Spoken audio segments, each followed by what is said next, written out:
ایک بچے کا سمندر میں جوتا کھو گیا۔ اس نے بلکتے ہوئے سمندر کے ساحل پر لکھ دیا کہ یہ سمندر چور ہے۔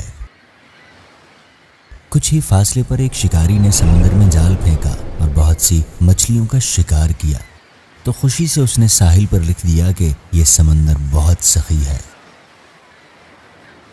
آگے ایک نوجوان غوطہ خور نے سمندر میں غوطہ لگایا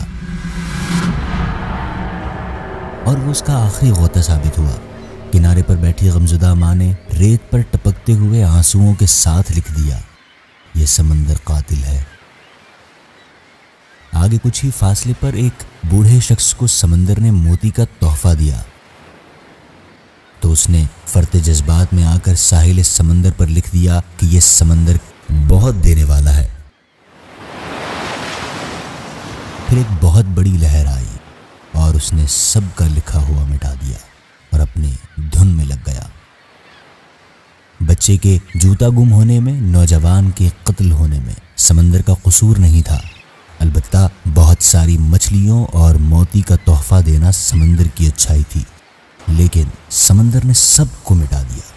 تو آپ بھی سمندر کی طرح مزاج رکھیں، لوگوں کی تعریف سے متکبر نہ بنیں اور لوگوں کی طرف سے ہونے والی برائیوں کو بھی دل میں نہ رکھیں۔